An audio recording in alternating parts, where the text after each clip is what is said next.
seperti tadi dokter bilang ya, penyakit menular. Seberapa cepat penularannya, Dok? Kan tadi ya, Mm-mm. ketika masuk ke dalam tubuh, Mm-mm. tubuh tuh kadang punya respon berbeda-beda. Mm-mm. Kalau ketika dalam kondisi kita baik, mungkin saja tidak langsung berkembang atau bahkan tubuh kita bisa melawan. Mhm. Tapi dalam keadaan tidak baik, nah baru mungkin untuk berkembang. Jadi memang tidak langsung orang depan kita TB, batukin gitu ya. Besok kok tertular nggak juga gitu loh. Tapi katanya gosipnya begitu, Dok. Lain ceritanya kalau COVID atau influenza, emang lebih cepat penularannya gitu. Tapi kalau TB belum tentu.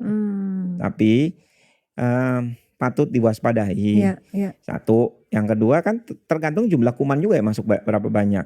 Kecuali misalnya di depan muka dibatukin sepanjang hari ya mungkin aja langsung besoknya gitu. Tapi kan nggak mungkin ada kan kayak gitu. Penggunaan alat makan katanya gitu kan ya, Dok ya. Kalau kita pakai menggunakan alat makan yang sama dengan pasien, meskipun sudah dicuci katanya tetap bisa menular. Benar gak sih, Dok? Sebenarnya kan penularannya droplet ya. Jadi kalau misalnya tertelan itu nggak masuk akal sih sebenarnya. Berarti itu mitos. Ya, jadi coba kan kecuali ini habis dipakai sama pasien gitu, lu endus-endus dulu, nah berjadi masalah gitu. Tapi kalau dicuci dulu ya enggak ya, Dok ya. Kalau dicuci dulu ya nggak ada masalah, tapi kan nggak mungkin habis ini pakai orang masuk ke mulutnya terus endus-endus dulu kan nggak mungkin kan gitu. Oke, Dok, komplikasi TB ini seperti apa sih, Dok? Tadi yang saya sampaikan ya, komplikasi TB itu kan bisa macam-macam ya, terutama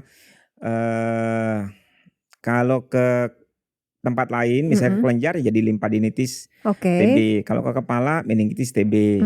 Nah tapi dalam keadaan yang ini pun kadang dia menjalar tadi yang bilang namanya TB laring. TB laring. Iya, TB trakea itu ada memang sendiri gitu. Jadi gejalanya kayak orang laringitis yang suaranya itu hilang gitu. Itu ada juga yang kayak gitu gitu. Nah, namanya TB laring, TB trakea itu.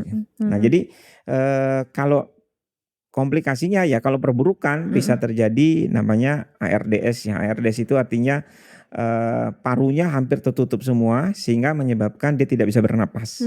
Kalau sudah gitu ya terpaksa disupport dengan ventilator. Nah itu kondisi kalau dia di parunya. Kalau komplikasi misalnya di kepala, nah terjadi meningitis TB.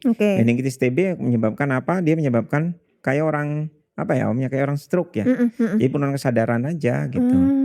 Karena kejang-kejang juga bisa terjadi.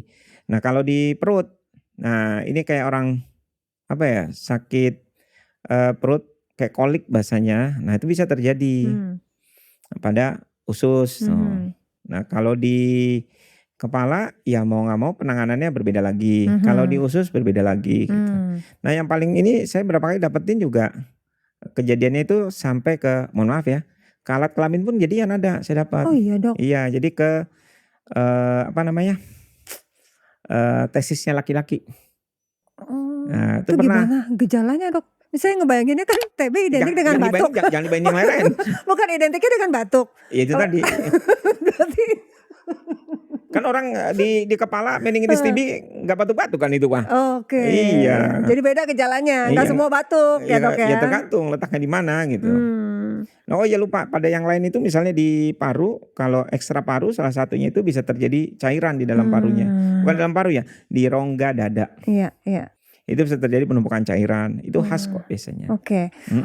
Kalau gitu sekarang kita ke penanganannya aja deh, Dok ya. Kan kalau tadi ngebayangin. Jangan lu bayangin.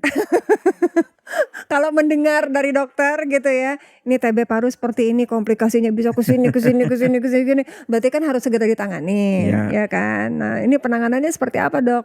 Penanganannya yang jelas segera deteksi. Jadi kalau ada keluhan kayak tadi, ya kita nggak perlu malu, nggak perlu takut, atau nggak perlu takut terstigma ya. Kayak dulu zaman COVID kan, saya sih banyak analogikan COVID. Karena pada waktu COVID itu semua menjadi tiba-tiba itu aware tentang kesehatan. Iya, betul. Jadi paling gampang analogikannya ke sana. Jadi kalau kita bisa aware dulu kayak COVID. Seperti saat pandemi. Jadi tidak orang kan kalau kena COVID nggak takut kan gitu. Iya gue kena COVID is okay gitu kan, gue bisa berobat gini-gini. Tapi kalau orang TB sekarang, gue kena TB nggak apa-apa, gue nggak ada yang berani kayak gitu kan. Nah itu jangan sampai kita menstigma sehingga orang mudah mendapatkan akses. Yang kedua pemerintah kita orang kesehatan juga membuka akses sebesar-besarnya juga untuk mereka. Jadi jangan sampai mereka udah open dirinya, tapi kita yang tidak siap ternyata. Ini jangan sampai juga gitu. Nah, yang ketiga kalau sudah mereka datang, kita juga ngobatin, ya segera obatin, tegakkan diagnosisnya, segera obatin. Nah, supaya tidak terjadi komplikasi lanjut. Oke. Jadi TB bisa diobati, nggak usah khawatir. Bisa diobati. Bisa. Ada step-stepnya, Dok. Ya tadi aja, diagnosis tertegak, kita berikan obatnya.